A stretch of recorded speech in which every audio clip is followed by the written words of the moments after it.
जानेंगे, हम हक से जानेंगे। आरटीआई जब से लागू हुआ है, आरटीआई का नारा। नमस्कार, जानने हक में आप सभी का स्वागत है। मैं हूं संतोष चौधरी। जानने हक यानी देश का इकलौता ऐसा टेलीविजन कार्यक्रम जो है आपके लिए, आपके हक के लिए। हम अपने इस कार्यक्रम में सूचना अधिकार कानून से जुड़े मुद्दों पर बात करते हैं, आरटीआई पर बात करते हैं। तो अगर आपको आरटीआई लगाने में कहीं कोई दिक्कत आ रही है या फिर सूचना अधिकार कानून से जुड़ी कोई समस्या है तो आप फोन कर सकते हैं। हमारा फोन नंबर है 23386947। अगर आप दिल्ली के बाहर से फोन कर रहे हैं तो दिल्ली का स्टडी कोड 0 लगाना मत भूलिएगा। क्या सूचना अधिकार कानून का दुरुपयोग हो रहा है? क्या आरटीआई आवेदन के सहारे लोग निहित स्वार्थों को लेकर आरटीआई लगा रहे हैं? क्या आरटीआई के सहारे लोग ब्लैकमेल कर रहे हैं लोगों को? ऐसी कई खबरें आई हैं जो चिंता का विषय है, क्योंकि ये वही सूचना अधिकार कानून है जिसने देश में पारदर्शिता बढ़ाई। सूचना अधिकार कानून की वजह से भ्रष्टाचार की कमर टूटी है, यहां तक कि सरकारी विभागों की जवाबदेही भी तय हुई है। इसी आरटीआई कानून की वजह से जो कल तक जो फाइलें होती थी सरकारी विभागों में, वर्षों एक ही टेबल पर पड़ी रहती थी, लेकिन आरटीआई की वजह से उनको गति मिली है। लेकिन अब आरटीआई कानून को 10 साल हो गए हैं। ऐसे भी सवाल उठने लगे हैं कि लोग आरटीआई का मिसयूज करते हैं, दुरुपयोग करते हैं। वैसे ये समाज में कुछ चंद लोग हैं जो आरटीआई का दुरुपयोग करते हैं, क्योंकि एक सर्वे भी कहता है कि सिर्फ 1% से कम लोग हैं जो आरटीआई का दुरुपयोग करते हैं। लेकिन अब सवाल उठे हैं तो हम इस पर चर्चा कर रहे हैं। इस चर्चा पर हमसे बात करने के लिए हमारे साथ 3 खास मेहमान हमारे साथ दिल्ली स्टूडियो में हैं। MM अंसारी साहब पूर्व केंद्रीय सूचना आयुक्त हैं। अंसारी साहब, आपका स्वागत है हमारे इस कार्यक्रम में। हमारे जो दूसरे खास मेहमान हैं सुभाष अग्रवाल हैं, आरटीआई कार्यकर्ता हैं, जनहित के मुद्दों पर आरटीआई डालते रहते हैं और अब तक लगभग 6000 से ज्यादा आरटीआई अलग अलग मुद्दों पर डाल चुके हैं। तो सुभाष जी, आपका भी स्वागत है हमारे इस कार्यक्रम में। हमारे जो तीसरे खास मेहमान हैं वो भोपाल स्टूडियो से जुड़े हैं, अजय दुबे जी हैं, आरटीआई कार्यकर्ता हैं और पर्यावरण को लेकर काफी कुछ काम करते रहते हैं। तो अजय जी, आपका भी स्वागत हमारे इस कार्यक्रम में। हम अपने इस चर्चा की कार्यक्रम में शुरुआत के इससे पहले एक रिपोर्ट देख लेते हैं कि आखिर वो फ्रीविलस आरटीआई, वो जो दुरुपयोग करने वाली आरटीआई है, वो कौन सी है। इसके साथ साथ कुछ फनी आरटीआई यानी कि मजाकिया आरटीआई भी लोग लगाते हैं, जिनका जनहित के मुद्दों से कोई लेना देना नहीं होता है, लेकिन फिर भी आरटीआई लगाते हैं। जब आरटीआई विभाग में पहुंचती है तो जन सूचना अधिकारी के लिए एक समस्या हो जाती है। वो उसमें पड़ जाता है कि उसके जवाब दे या न दे। अगर जवाब नहीं देता है तो वो अपील और आयोग तक मामला पहुंचता है। तो सबसे पहले एक रिपोर्ट पर नजर डाल लेते हैं कि कैसे कैसे जो आरटीआई आती है दुरुपयोग वाली, उस पर एक नजर डाल लेते हैं।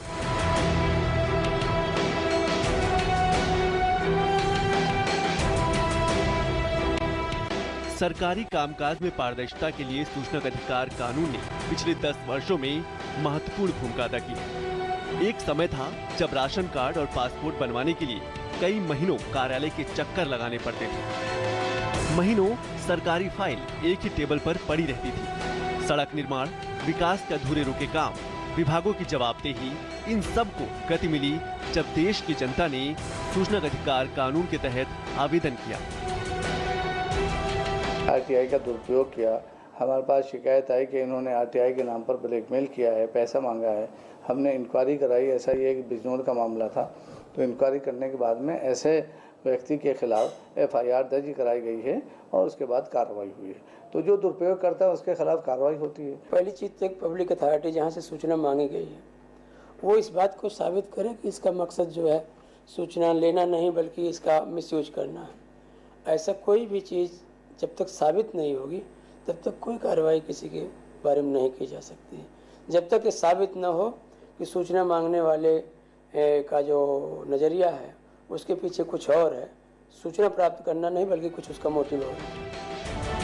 आरटीआई की इसी सफलता के चलते इसे आजादी के बाद का सबसे सशक्त कानून माना गया, क्योंकि देश की जनता इस कानून से सीधे तौर पर जुड़ चुकी थी। सरकार भी लगातार इस कानून को और मजबूत करने के लिए प्रयास कर रही है। पर सिक्के का एक दूसरा पहलू भी है, जहां एक तरफ लोग इस कानून के सहारे अपने रुके काम करा रहे हैं, पारदर्शिता बढ़ रही है, वहीं दूसरी तरफ कुछ लोग ऐसे भी हैं जो इस कानून का दुरुपयोग कर रहे हैं। कुछ लोग आरटीआई का प्रयोग अपने निहित स्वार्थों को लेकर करने लगे हैं। अलग अलग राज्यों से ब्लैकमेलिंग की खबरें भी आने लगी हैं। हालांकि एक सर्वे के अनुसार सिर्फ 1% ही आरटीआई का दुरुपयोग के मामले सामने आए हैं। आयोग के समक्ष जो केस आते हैं, अपील या शिकायतें, उस पर सुनवाई करता है और यदि उसकी तरफ से, प्रतिवादी की तरफ से, जन सूचना अधिकारी की तरफ से ये तथ्य संज्ञान में लाया जाता है तो उसके अकॉर्डिंग जो व्यवस्था है उस हिसाब से आयोग कार्रवाई करेगा। लेकिन अलग से कोई ड्राइव नहीं चलाता कि ये लोग इस कैटेगरी के हैं, इनके साथ ऐसा व्यवहार किया जाए। वो अलग अलग केस पे वेरी करेगा कि जैसा केस होगा, जब वो तथ्य सामने लाए जाएंगे, कोर्ट का काम है, आयोग का काम है दोनों पक्षों की बात को सुनकर उस पर एक एप्रोप्रिएट आदेश पारित करें। सूचना और जानकारी लोकतंत्र का आधार है। सूचना ही पारदर्शिता है और इसी पारदर्शिता को बढ़ाने के लिए सरकार लगातार प्रयास करती रहती है। परेशान करने वाली आरटीआई के साथ ही कुछ दिलचस्प सवालों वाली आरटीआई से भी विभागों को परेशानी का सामना करना पड़ता है। अगर कभी कोई संशोधन हो तो इसमें ये भी होना चाहिए कि आरटीआई का अगर कोई दुरुपयोग करता है और उसके बारे में कंफर्म हो जाए तो उसके रोकने के लिए संशोधन होना चाहिए, तो ये इससे और ज़्यादा सूचना का अधिकार मजबूत होगा। केंद्रीय सूचना आयोग ने भी आरटीआई के दुरुपयोग करने वालों पर चिंता व्यक्त की है। आइए नजर डालते हैं सूचना का अधिकार कानून के कुछ मजाकिया आवेदनों पर। 2008 में उत्तर प्रदेश की एक लड़की ने आरटीआई डालकर पूछा कि जॉर्ज डब्ल्यू बुश तक उसने जो लड्डू भेजे थे वो क्यों नहीं पहुंचे। एक आवेदक ने पूछा कि एमसीडी विभाग में कितने लोग तंबाकू खाते हैं। एक आवेदक ने चुनाव आयोग से पूछा कि ईवीएम पर चुनाव के निशान जो होते हैं वो रंगीन क्यों नहीं होते। इसी कड़ी में एक आरटीआई आवेदक ने पूछा कि सरकारी आवासों में कितने ट्यूबलाइट और पंखे लगे हैं। इसके साथ ही रामायण और महाभारत के अनुसार बताएं समय की कीमत। पब्लिक को पता नहीं है कि इसमें हम क्या मांग सकते हैं, क्या नहीं मांग सकते हैं, और उसी तरीके से सूचना देने वाले को भी नहीं पता है हमारा दायरा क्या, हमारी ड्यूटी क्या है। इसलिए प्रॉब्लम्स आती हैं। तो मांगने को तो ऐसा कोई मांग सकता है, जैसे मसलन किसी ने यही मांग लिया कि लखनऊ नगर निगम के भीतर आवारा कुत्तों की संख्या कितनी, तो ये इस तरह का रिकॉर्ड नगर निगम नहीं रखता है तो सूचना नहीं दे सकता। लेकिन जो रिकॉर्ड किसी के पास किसी अभिलेख के रूप में दर्ज है वो सूचना दी जा सकती है। अगर कोई आदमी आरटीआई लगा रहा है, वो 10-10 20 भी लगा रहा है, तो उससे ऐसा लगता है कि ये आदमी सिंसियर नहीं है आरटीआई लगाने में। जैसा यही आज ये फाइल मेरे पास लगी हुई है, आज ही लगी हुई थी, ये 2, 4, 6, 5 फाइलें हैं। ऐसे ही ये आदमी जो है 10-10 20-20 फाइलें लगाता है और उससे ऐसा लगता है कि ऐसे लोग जो है आरटीआई के मजाक करते हैं, क्योंकि खाली परेशान करने के लिए ये आरटीआई होती है। सूचना का अधिकार कानून का दुरुपयोग चिंता का विषय है। ब्लैकमेलिंग करने वाले आरटीआई कार्यकर्ताओं पर एफआईआर भी दर्ज हुई है। उम्मीद है कि आने वाले दिनों में दुरुपयोग पर अंकुश लगेगा और ये जन जन का कानून ऐसे ही अनवरत पारदर्शिता को बढ़ाता रहेगा। तो देखा आपने हमारी इस रिपोर्ट में कि कैसे कैसे लोग आरटीआई लगाते हैं। आरटीआई पारदर्शिता को बढ़ाता है, लेकिन कुछ लोग हैं जो आरटीआई का दुरुपयोग भी करते हैं और शायद इसीलिए आज हम चर्चा कर रहे हैं कि हम इस दुरुपयोग पर कैसे अंकुश लगा सकते हैं। तो सबसे पहला सवाल एमएम अंसारी साहब आपसे है। आरटीआई कानून को 10 साल हो चुके हैं, हर साल लगभग लाखों आरटीआई सरकारी विभागों में पहुंचती हैं, तो आप पहले कैसे किस नजर से देखते हैं कि आरटीआई का जो दुरुपयोग हो रहा है उसमें हम सबसे पहली प्रतिक्रिया आपसे जानना चाहेंगे। ये तो सही है कि हमारे यहाँ बहुत सारे जो कानून और नियम पास हुए उनका सदुपयोग भी होता है, अच्छा भी यूज़ हुआ है, और बहुत सारे ऐसे कानून हैं जिनका मिसयूज़ हुआ है, जिसमें आरटीआई भी है। लेकिन मैं समझता हूँ कि अगर आप इसके बेहतर यूज़ का और मिसयूज़ का अगर देखें तो इसका फ़ायदा ज़्यादा हुआ है, कुछ नुकसान है, और उसकी रीज़न्स जो हैं वो कई हैं। पहली बात तो मैं ये कहूँगा कि इस एक्ट में इस तरह का प्रावधान है कि आरटीआई के बारे में एक अच्छी अवेयरनेस लोगों को बताई जाए कि सूचना का अधिकार किस तरह से यूज़ किया जा सकता है, क्या सूचना ली जाए, कहाँ से ली जाए, किस तरह की सूचना से को यूज़ करते हुए कैसे उसका फ़ायदा उठाया जाए। तो मैं समझता हूँ कि एक तो ये कि हमारी बहुत सारी जो पब्लिक अथॉरिटीज़ हैं, गवर्नमेंट डिपार्टमेंट्स हैं, इसमें बहुत ज़्यादा वो कामयाब नहीं हुई हैं और उन्होंने बहुत सारी जो अवेयरनेस कराना है, बल्कि आरटीआई एक्ट में सेक्शन 26 में इस तरह का प्रावधान है कि सभी पब्लिक अथॉरिटीज़ को अवेयरनेस क्रिएट करना है। तो ये इसके ऊपर अभी मैं समझता हूँ कमी है, इसलिए कि हमारा एक वास्ट देश है।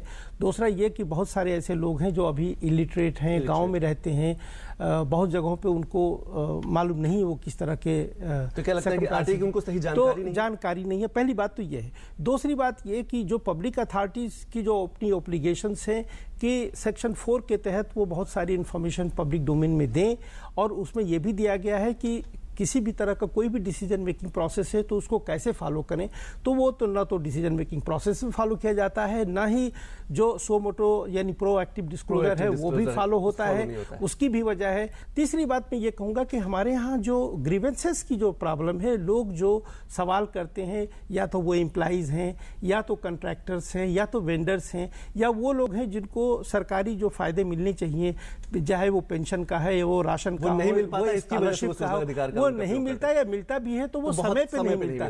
तो लोग जो है मजबूर होकर के वो आरटीआई का सहारा लेते हैं कि कम से कम 30 दिन में कोई ना कोई रिस्पांस तो आएगा। अदरवाइज तो देखा यह जाता है कि बहुत सारे पब्लिक डिपार्टमेंट जो है वो चुपचाप खामोश बैठी रहती है। उनको 10 साल हो गए हैं, इस 10 सालों में हर साल लगभग लाखों आरटीआई पहुंचती हैं सरकारी विभागों में, अलग अलग विभागों में। लेकिन अब ये ऐसी सूचनाएं आ रही हैं कि आरटीआई को लोग दुरुपयोग करते हैं। कई ऐसे मामले हमने उत्तर प्रदेश, महाराष्ट्र में देखे भी हैं जहां एफआईआर तक दर्ज हुई है आरटीआई आवेदकों पर। कैसे देखते हैं? देखिए, जो आपने शुरुआत में कहा था कि 1% खाली दुरुपयोग का होगा, ऐसा सर्वे मैं समझता हूँ गलत है। आजकल बहुत ज़्यादा इसमें प्रतिशत बढ़ चुका है।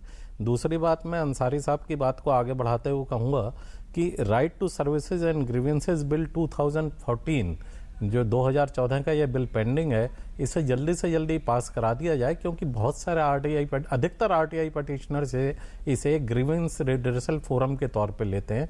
तो अगर ये बिल पास हो जाएगा तो आरटीआई कम हो जाएंगी। और 41B वगैरह का अंसारी साहब ने जिक्र कर ही दिया है। बाकी मैं ये जरूर कहता हूँ कि आरटीआई का बड़े पैमाने पे दुरुपयोग हो रहा है। मेरे बहुत सारे सूचना अधिकारी, हर किस्म के मेरे मित्र हैं, वो सब आके मेरे को जिस किस्म का दुरुपयोग बताते हैं तो मैं बिल्कुल आश्चर्यचकित हो जाता हूँ। बिल्कुल एक पेटिशन की जो हैंडलिंग है, एक पार्लियामेंट्री क्वेश्चन की हैंडलिंग से कम नहीं होती है। मेरे को एक सूचना अधिकारी ने बताया कि एक सज्जन जो हैं बेंगलोर से आरटीआई लगाते हैं, उनका वही फॉर्मेट है और भारत के अलग अलग शहरों पे अलग अलग एड्रेसेस से लगाते हैं। उन्होंने जब लिफाफे को ट्रैकिंग की तो ये पता लगा बेंगलोर के एक पोस्ट ऑफिस से सारे पोस्ट हुए। पोस्टल ऑर्डर के जो नंबर्स हैं वो भी सीरियल में और उसमें जो पूछे जाते हैं प्रश्न, मंत्री का जेंडर क्या है, मंत्री की नेशनलिटी क्या है, इस तरीके के ये अच्छा, मैं खुद ही विक्टिम हूँ इस चीज का। मेरे नाम से अब तक दर्जनों आरटीआई पिटीशंस फेक लग चुकी हैं। आपके नाम का उन्होंने फायदा उठाया। मैं सुभाष जी आपको रोकना चाहूंगा, मैं सीधे चलूंगा मध्य प्रदेश, भोपाल। अजय जी, आप आरटीआई कार्यकर्ता हैं, पर्यावरण के मुद्दों पर आरटीआई लगाते रहते हैं। आपको लगता है कि लोग निहित स्वार्थों को लेकर आरटीआई लगा रहे हैं, लोग आरटीआई को लेकर लोगों को ब्लैकमेल कर रहे हैं? मध्य प्रदेश के हाल क्या है, आप बताइए। बिल्कुल सहमत हूं, और आदरणीय सुभाष अग्रवाल साहब और अंसारी साहब ने जो आरटीआई के ऊपर दृश्य डाला, वो आरटीआई के महत्व को तो स्थापित करता है कि जनता को बहुत महत्वपूर्ण अधिकार मिला अभिव्यक्ति का, कि भाई अपनी बातों को कहने के लिए उसके पास सूचना है, और लोकतंत्र में यदि सूचना है तो आप अपनी बात दमदार तरीके से कह सकते हैं। लेकिन इसी के साथ दूसरा पक्ष ये है कि दुरुपयोग, ब्लैकमेलिंग, ये तो घटनाएं मध्य प्रदेश में काफ़ी संख्या में बढ़ी हैं। कहीं ना कहीं अधिकारियों ने इस समस्या पर कोई कानूनी कार्रवाई नहीं करी, बाहर आके उन्होंने इसको रोकने की कोशिश नहीं करी। मध्य प्रदेश में अभी ये समस्या केवल चर्चाओं में सीमित है, कॉरिडोर्स में है। यदि किसी को कोई सजा हो, कोई चिन्हित हो, कोई ब्लैकलिस्ट हो, तो कहीं ना कहीं जाके रोकथाम लगेगी। और एक चीज तो मैं आदरणीय सुभाष सर को बता रहा हूँ, मैं भी पीड़ित हूँ कि मध्य प्रदेश में विशेष तौर पर रेलवे कार्यालय में हमारे नाम से खूब आरटीआई लगती है और खूब जवाब हमारे पास आते हैं, और ऐसी ऐसी जानकारी मांगी जाती है कि वो कई बार बताया नहीं जा सकता है। और बड़ी अजीब स्थिति होती है कि लोग सूचना अधिकारी से किसी कार्यक्रम में यदि सामना हो तो हमारे प्रति बड़ा पूर्वाग्रह लेके चलता है कि हमने कुछ उल फजूल पूछा है। हकीकत जब खुलती है कि वो आवेदन हमारा रहते ही नहीं है, तो कई लोग हमारे भी जो दुश्मन है या व्यवस्था में जो नहीं चाहते हैं पारदर्शिता, वो हमें नुकसान पहुंचाने की मंशा से खूब गलत भाषा में आरटीआई लगाते हैं और कार्यालय को परेशान करते हैं। तो ये मेरा कहना है कि दिल्ली में तो बहुत अच्छी चीज़ है कि आरटीआई के आवेदन ऑनलाइन दिखा देते हैं कई मंत्रालय। मध्य प्रदेश में भी मैंने कई बार सरकार से अनुरोध किया कि आप मासिक डायरी के तौर पे आप ओपन करिए ना आवेदन कौन लगा रहा है, तो कहीं ना कहीं सार्वजनिक होगा कि कौन लगा रहा है, क्या मांग। लेकिन अजय जी, मैं अपने तीनों मेहमानों से एक छोटा सा सवाल के जवाब जरूर जानना चाहूंगा कि अगर हम आरटीआई के दुरुपयोग की बात कर रहे हैं कि लोग गलत आरटीआई लगाते हैं, आरटीआई लगा के ब्लैकमेल करते हैं, तो क्या सिर्फ यही आरटीआई का दुरुपयोग? अगर कोई आरटीआई आवेदक आरटीआई डालता है 30 दिन के अंदर अगर जवाब नहीं देता कोई, तो क्या यह आरटीआई का दुरुपयोग नहीं है?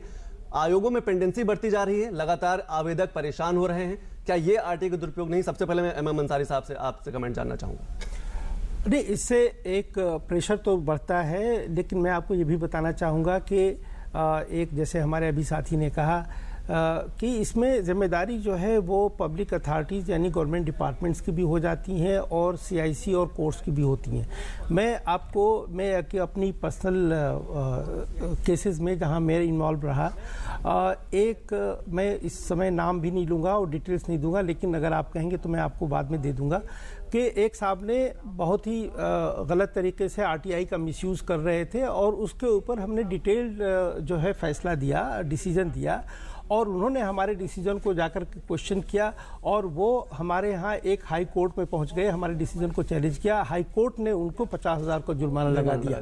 तो कहने का मतलब ये कि एक मिसयूज़र को इन्होंने कोर्ट ने इस तरह का वो किया। इसी तरह से एक पब्लिक अथॉरिटी जो है वो किसी को इन्फॉर्मेशन नहीं दे रही थी और वो दिल्ली हाई कोर्ट गए और उनको फिर कोर्ट ने उनको पेनलाइज किया। और बहुत सारे ऐसे केसेस हैं जहाँ पे सीआईसी खुद इन चीज़ों का कॉग्निजेंस लेती है और वो बताती है कि भाई आरटीआई में जो आवेदक है उससे ये गलती हुई है, इन्फॉर्मेशन सूचना जो मांगी है वो अवेलेबल नहीं है, उसका इंटेंशन कुछ और है। दूसरी तरफ अगर पब्लिक अथॉरिटी ने कुछ ऐसा किया है तो उसको भी इंडिकेट किया। तो मैं समझता हूँ कि ये इसमें दोनों तरफ का बड़ा एक दायित्व है कि दोनों पहलू देखने की जरूरत है। देखिए, मैं अभी कुछ सुझाव दूंगा, उसके अनुसार अगर आप ये सुझाव अगर सरकार क्रियान्वित कर देती है तो पेंडेंसी की समस्या तो बहुत हद तक कम हो जाएगी। पर पहले मैं अजय दुबे जी की बात पे आऊँगा।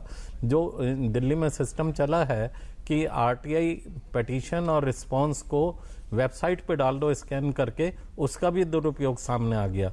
एक पीआईओ ने मेरे को बताया कि एक पर्सन ने लगाई आरटीआई और जब उसका रिस्पांस तो वापस आ गया कि ना ये पर्सन एग्जिस्ट करता ना एड्रेस एग्जिस्ट करता, साथ साथ फर्स्ट अपील भी आ गई क्योंकि उस पर्सन ने जो वेबसाइट पे रिस्पांस देख के और उसकी फर्स्ट अपील लगा दी।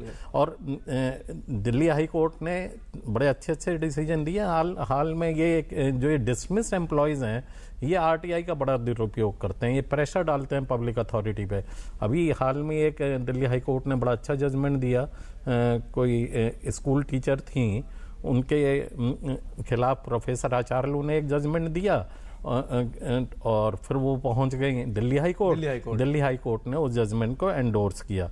पर ये देखिए, दुरुपयोग हर कानून का होता है। दहेज कानून का भी हुआ, निर्भया एक्ट के बने हुए कानून का भी हुआ। तो ये तो है नहीं कि हम सारा कानून, हमें इस पहलू पर भी विचार करना चाहिए। अब हमारे ने पारदर्शिता को भी बढ़ाया, लोगों को एम्पावर किया है। एक आम आदमी सरकारी विभाग की जवाबदेही तय कर सकता है। राशन, पेंशन, विकास जैसे मुद्दों पर भी इस आरटीआई कानून ने बड़े प्रभावशाली ढंग से काम किया है। इस पर भी विचार करना चाहिए। तो देखिए, सवाल इस चीज़ का है कि कमिश्नर्स भी जो हैं बहुत ज़्यादा, एक कमिश्नर है वो वीडियो कॉन्फ्रेंसिंग अलाउ ही नहीं करते। अब बताइए, पब्लिक अथॉरिटीज या पिटीशनर बम्बई से आ रही है, बेंगलोर से आ रही है, कहीं से आ रही है, कितना पैसा बर्बाद हो रहा है। जब वीडियो कॉन्फ्रेंसिंग की फैसिलिटी है तो क्यों नहीं इस्तेमाल करते? अच्छा, कई पब्लिक अथॉरिटीज हैं वो सेक्शन 63 का दुरुपयोग करते हैं। ये मैं दिल्ली पुलिस का एग्जाम्पल दूं, वहां के नोडल पीआईओ के पास जितनी पिटीशन आती है वो बिना देखे सारे डिस्ट्रिक्ट को, सारे थानों को भेज देते हैं। दोनों पहलुओं को देखने की जरूरत है। अगर हम सिर्फ आरटीआई के दुरुपयोग की बात कर रहे हैं कि एक आवेदक आरटीआई का दुरुपयोग करता है, तो मुझे लगता है कि जो जन सूचना अधिकारी है या जो आयोग हैं, समय पर अगर 30 दिन के अंदर किसी को जवाब नहीं मिलता तो ये भी दुरुपयोग है। आयोग में इतनी पेंडेंसी है, ये भी दुरुपयोग है। अजय जी, मैं आपसे जानना चाहूंगा कि आप किस तरीके से इसको देखते हैं कि आखिर इस दुरुपयोग का जो मामला है इसको कैसे इस पे अंकुश लगेगा? और कहीं ऐसा तो नहीं है कि लोग 5,000 2,000 आरटीआई लगा देते हैं सिर्फ इसलिए कि वो मीडिया, सोशल मीडिया में आना चाहते हैं, उनकी खबरें बाहर निकल के आएंगी, अखबारों में छपेंगी, टीवी में दिखेंगी, तो क्या इसका भी असर है? पे कहीं ना कहीं एक प्रचार प्रसार करना और अपने जो मंसूबे हैं उनको पूरा करना भी कई बार आरटीआई का दुरुपयोग करने के पीछे कारण है। और राज्यों में स्थिति बदतर है। केंद्र में तो चूंकि केंद्रीय सूचना आयोग की गुणवत्ता भी है, उसके आदेशों में पूरे देश में चर्चा भी होती है, लेकिन राज्यों में हालत बदतर है। आयोग कभी भी अधिकारियों के साथ कहीं ना कहीं किसी प्रकार की समस्या पर या नागरिकों के किसी समस्या पर उसका कोई संवाद नहीं होता है। मतलब मध्य प्रदेश में तो मैं ये कहूँगा कि जो सूचना आयुक्त हैं वो 11 बजे बैठते हैं और 1 बजे उठ जाते हैं। जनता यदि जाती है दूरस्थ अंचलों से, आदिवासी अंचलों से लोग परेशान होके आते हैं तो अपनी बात भी नहीं कह पाते हैं, और अधिकारी जो रहते हैं वो निश्चित तौर पर वहाँ पर उनको इस तरह प्रताड़ित करते हैं कि देखिए आप की सुनवाई यदि आयोग में आप 1 बजे के बाद आए नहीं हो पाई, देखिए हम तो ये आप RTI और लगाइए, ऐसे ही आपको कष्ट झेलना पड़ेगा, आपको लगातार आना पड़ेगा। तो RTI एक बुरे सपने के जैसे भी पनप रहा है। नागरिकों में थोड़ा सा जो सही सदुपयोग करना चाहते हैं वो दूर हो रहे हैं, जो अति चतुर हैं, चालाक है, वो दुरुपयोग करके अधिकारियों पर कहीं ना कहीं अपने मंसूबे पूरे करने के लिए दबाव बनाते हैं। जिम्मेदारी किसकी है? इसका जिम्मेदार कौन है? आवेदक, जो RTI आवेदक है, या फिर जो आयोग में बैठे कमिश्नर हैं, या फिर जो जनसूचना अधिकारी हैं? जिम्मेदार कौन है? देखिए, मैं मानता हूं कि आयोग के रुख से अधिकारियों को संदेश मिलता है कि RTI में प्रकटन कितना करना है। अब आप जब जुर्माना नहीं करेंगे, आयोग का ढीलापन है, आयोग अपनी स्वयं की सुविधाओं पर केंद्रित रहता है, तो निश्चित तौर पर अधिकारियों का मनोबल बढ़ता है और नागरिकों को निराशा होती है, जानकारी जो है उससे वो वंचित रहता है। अधिकारी से मधुर संबंध रखना राज्य के सूचना आयोगों में बहुत बड़ी प्रकृति पनप रही है। बिल्कुल अजय जी, आप सही कह रहे हैं कि जागरूकता बहुत जरूरी है, तभी हम RTI के दुरुपयोग को रोक पाएंगे। अभी वक्त है एक छोटे से ब्रेक का। ब्रेक के बाद जब वापस आएंगे तो जानने की कोशिश करेंगे कि जो RTI का दुरुपयोग होता है इस पर अंकुश कैसे लगेगा। ब्रेक के बाद सुर्खियों की भीड़ में अहम खबरें, असल मुद्दे जो डालते हैं आपकी जिंदगी पर असर, दिन भर की हर बड़ी खबर का बेबाक विश्लेषण, सच, सटीक, संपूर्ण। न्यूज नाइट, सोमवार से शुक्रवार रात 8 से 10 बजे, सिर्फ DD न्यूज पर।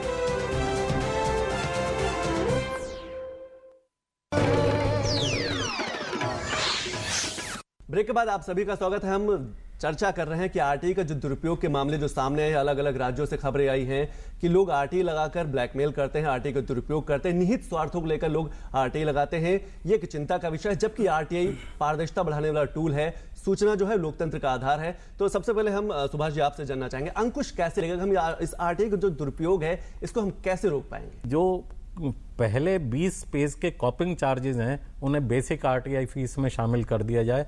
एक इसकी सबसे बड़ी समस्या क्या है, ये 10 रुपए की जो नेग्लिजिबल फीस है ना, ये एक बड़ी समस्या है। और जो बिलो पॉवर्टी लाइन है उनके लिए तो कॉपिंग चार्जेस और RTI फीस पहले ही माफ है। अब अगर 50 रुपए फीस कर दी जाए तो उसमें बेसिक 10 रुपए और फर्स्ट 20 पेजेस, उसमें दोनों का फायदा, पब्लिक अथॉरिटीज के भी मैन आवर्स और पोस्टल चार्जेस बचेंगे और पेटिशनर के भी बचेंगे। अंसारी साहब, केंद्रीय सूचना आयुक्त ने भी इसमें निराशा जाहिर की है कि RTI का दुरुपयोग हो रहा है, कैसे देखते हैं? DOPT और CIC ने एक इनिशिएटिव लिया कि जो प्रोएक्टिव डिस्क्लोजर है सेक्शन 4 के तहत, और भी कुछ इंडिकेटर्स आइडेंटिफाई हुए, और ये 2 सालों से कोशिश हो रही है कि ये जितना भी प्रोएक्टिव डिस्क्लोजर है उसका ऑडिट होना चाहिए। तो मैं समझता हूँ कि अगर ये ऑडिट प्रोसेस शुरू हो जाए तो बहुत सारी जो इन्फॉर्मेशन हमारी पब्लिक डोमेन में नहीं है, पब्लिक डोमेन में होगी, और इसका एक प्रेशर भी होगा पब्लिक अथॉरिटीज़ पे, ताकि बहुत से लोग ये भी नहीं कह सकते कि चूंकि इन्फॉर्मेशन नहीं है इसलिए हम मांग रहे हैं। तो पहली बात तो ये कि ये जो कोशिश हो रही है वो एक्चुअलाइज होनी चाहिए, जो अब तक नहीं हुई है, पहली बात। दूसरी बात जो मैं समझता हूँ वो ये कि जैसा अग्रवाल जी ने कहा कि ग्रीवेंस एक्ट है, लेकिन इससे पहले कि वो एक्ट पास हो, लेकिन अगर पब्लिक ग्रीवेंस जो रिड्रेसल सेल हैं हर डिपार्टमेंट में हैं, अगर उसको मजबूती से उनको मेंटेन किया जाए, उनको अगर चलाया जाए, तो ताकि लोगों की जो छोटी मोटी जो ग्रीवेंसेज होती हैं, किसी को पेंशन नहीं मिली, किसी के एप्लीकेशन पे कोई कार्रवाई नहीं हुई, चाहे रिक्रूटमेंट का मामला है, प्रमोशन का मामला है या पेंशन के मामले, ये तमाम बहुत आसानी से डील हो जाए, ताकि किसी को ज़रूरत ना पड़े कि वो RTI एक्ट का इस्तेमाल करे। अजय जी, मैं आपसे जानना चाहूंगा कि जो RTI का दुरुपयोग हो रहा है इस पे अंकुश कैसे लगेगा, और ये चिन्हित कैसे होगा कि कोई RTI आवेदक RTI डाल रहा है तो वो RTI क्या उसके हित में है कि नहीं है, इसकी पहचान कौन करेगा? देखिए, मैं ये मेरी अपना व्यक्तिगत विचार है कि लोक सूचना अधिकारी को ये अधिकार नहीं है कि वो हित तय करे, क्योंकि इस एक्ट की सुंदरता यही है कि इसमें कारण नहीं पूछना है, लेकिन जो दुरुपयोग यदि रोकना है तो हर कार्यालय अपने को अधिकतम पारदर्शी बनाए, प्रकटन करे, उसकी जानकारियां सुलभ हो। मैं कहता हूँ मतलब मेरा निवेदन ये है कि कई जानकारियाँ जैसे मनरेगा के मजदूर हैं उनके रोजगार से संबंधित है, ये नगर निगम होती है, हितग्राहियों को पेंशन मिलती है, ये आप खुद रिकॉर्ड सार्वजनिक करिए ना, जिसको जरूरत है वो आके खुद रिकॉर्ड देखे और निरीक्षण कर ले और उसको जो चाहिए आवेदन में वो उसको लगा के प्राप्त कर ले। अधिकारियों की मानसिकता में परिवर्तन चाहिए, कानून से तो बिल्कुल, नहीं परिवर्तन हो पा रहा है। ये उनको कहीं ना कहीं स्वयं में ये देखना चाहिए कि दुरुपयोग को यदि रोकना है तो सदुपयोग को बढ़ावा दीजिए। आरटीआई एक्ट की सुंदरता यही है कि कार्यालय में स्वागत हो नागरिकों का। हम राज्य में ग्रामीण अंचल से लेके जिलों से लेके राज्य की राजधानी देखते हैं, भारी संघर्ष होता है, आवेदन स्वीकार नहीं किए जाते हैं, बहुत कष्ट होता है। आवेदक को कई प्रकार का स्पष्टीकरण देना पड़ता है कि मैं आवेदन क्यों लगा रहा हूं, मैं कहां से आया हूं, और अधिकारी तो ये पूछते हैं कि आप क्यों लगा रहे हो, इससे क्या मिलेगा, तुम्हारा काम और बिगड़ जाएगा। तो अधिकारियों को ट्रेनिंग दी जाए, उनको सेंसिटाइज किया जाए कि ये भारत का एक ऐसा अधिकार है जो जनता को बहुत मुश्किलों से मिला है और इसको अच्छे से विकसित किया जाए। इसके दुरुपयोग करने वाले अजय जी, हमने समय समय पर देखा भी है कि अलग अलग राज्यों में इसमें बदलाव भी किए गए हैं। किसी ने कहा कि नहीं 500 शब्द ही होने चाहिए आवेदन में, किसी ने कहा कि नहीं 10 रुपए से फीस बढ़ाकर 50 रुपए कर दी गई। तो ये बदलाव भी हम लोगों ने देखे हैं। देखिए, मैं अजय जी की बात से पूरी तरह सहमत हूँ कि पीआईए को ये राइट तो कभी भी नहीं देना चाहिए कि ये सही आरटीआई है या नहीं है, नहीं तो सारी आरटीआई रिजेक्ट हो जाएंगी और आरटीआई एक्ट ही खत्म हो जाएगा। और एक बात मैंने जो आईडी प्रूफ वाली बात कही थी उसमें एक बात मैं और जोड़ता हूँ कि कुछ लोग ऐसे भी हैं जिन्होंने अमेरिकन सिटीजनशिप ले ली है पर उनके नाम से पता नहीं लग सकता कि वो भारतीय हैं या नहीं है, और ये कानून सिर्फ भारतीय नेशनल्स के लिए है। इसलिए ID proof with signature RTI petition के साथ जरूरी है। बिल्कुल संक्षिप्त में मैं अजय जी आपसे जानना चाहूंगा कि हम आरटीआई जो दुरुपयोग है इस पर अंकुश कैसे लगा पाएंगे? आवेदक को सजग होने की जरूरत है या फिर आयोग को या फिर जन सूचना अधिकारी? देखिए, आयोग को ऐसे लोगों की जो कहीं परेशान करने वाली आरटीआई पिटीशन लगाते हैं उनको दंडित करना चाहिए। अंसारी साहब ने एग्जांपल दिया, अग्रवाल साहब ने दिया। ऐसे लोग समाज में जब चिन्हित होंगे, सार्वजनिक होंगे, तो निश्चित तौर पर दुरुपयोग करने वाले हतोत्साहित होंगे, उनको सजा मिलेगी, तो कहीं ना कहीं भय इनमें रहेगा। अंसारी साहब, क्या आपको लगता है कि आरटीआई लचीला रुख नहीं अपना, इस पे और भी चर्चा करने की जरूरत है? ये बहुत ज़रूरत है। मैं समझता हूँ कि जो मैं कहा करता हूँ कि इंफॉर्मेशन लिटरेसी की हमारे यहाँ बहुत कमी है। इंफॉर्मेशन लिटरेसी का मतलब ये कि लोगों को पता होना चाहिए कि उनको क्या सूचना चाहिए, कहाँ से चाहिए, और उस सूचना का अपनी रोज़मर्रा की ज़िंदगी में किस तरह से उनको इस्तेमाल करना है ताकि अपनी ज़िंदगी को बेहतर कर सके। तो इस तरह की जो एक तो हमारी जो जनरल लिटरेसी लेवल है वो वैसे ही बहुत कम है। 50% से कम लोगों ने अब तक कॉलेज और सेकेंडरी स्कूल अटेंड किया है। तो मैं समझता हूँ जहाँ पे जो भी कोई माध्यम हो, हमारे पास प्रिंट मीडिया हो, टेलीविज़न हो या और भी जो हमारे माध्यम हो, लोकल लैंग्वेजेस में लोगों को बताने की ज़रूरत है कि उनके लिए किस तरह की सूचना की ज़रूरत है और वो कहां से मिल सकती है और किस तरह से अपनी जिंदगी को बेहतर बना सकते हैं, ताकि इस तरह की जो मिसयूज करने वाले हैं वो कम हो जाएंगे। ये खत्म तो बिल्कुल नहीं होंगे कभी। जैसे अग्रवाल साहब ने कहा कि हमारे पास बहुत सारे ऐसे एक्ट हैं, लोगों ने उसका मिसयूज किया है, जैसे डोरी एक्ट है, इसका भी होता रहेगा। लेकिन इस सही बात यह कि इसका मिसयूज कम हो जाएगा और जो इसका प्रॉपर जो यूज होगा उससे हमें इस एक्ट की जो ऑब्जेक्टिव्स हैं, ट्रांसपेरेंसी, अकाउंटेबिलिटी, गवर्नेंस बढ़ावा मिलेगा। देखिए, पब्लिक अथॉरिटीज मिसयूज करती हैं, पब्लिक अथॉरिटीज में मिसयूज करती हैं। 6 कृष्णा मेनन मार्ग के ट्रेसपरास और एनक्रोचमेंट पे जितनी पिटीशन मैंने डायरेक्टर ऑफ स्टेट को लगाई, उन्होंने बिना बात को सेक्शन 63 में सीपीडब्ल्यूडी के सैकड़ों ऑफिसेस को ट्रांसफर कर दी क्योंकि वो क्वेरीज अनकंफर्टेबल थी और सूचना जो थी डायरेक्टर ऑफ स्टेट पे उपलब्ध थी। इसी तरीके कई विभाग है, जैसे इनकम टैक्स विभाग है, आप सही कह रहे हैं, सारे के सारे जो है सेक्शन 63 का दुरुपयोग को रोकना होगा। आज हमने इस विषय पर चर्चा की कि आरटीआई का जो दुरुपयोग है भले ही बहुत कम मात्रा में हो रहा, समाज के कुछ चंद लोग कर रहे हो, लेकिन हमें इस पर अंकुश लगाने की जरूरत है। आप तीनों मेहमानों ने हमारे कार्यक्रम में शिरकत की, इसके लिए शुक्रिया। तो आपको हमारा कार्यक्रम कैसा लगा हमें जरूर लिखिएगा। हमारा पता है जानने का, कमरा नंबर 226, कॉपर्निक्स मार्ग, मंडी हाउस, नई दिल्ली 1100 का। आप फोन भी कर सकते हैं। हमारा फोन नंबर है 23386947। अगर आप दिल्ली के बाहर से फोन करें तो दिल्ली के स्टडी कोड 01 लगाना मत भूलिएगा। आज के लिए बस इतना ही। नमस्कार। हम जानेंगे, हम हक से जानेंगे।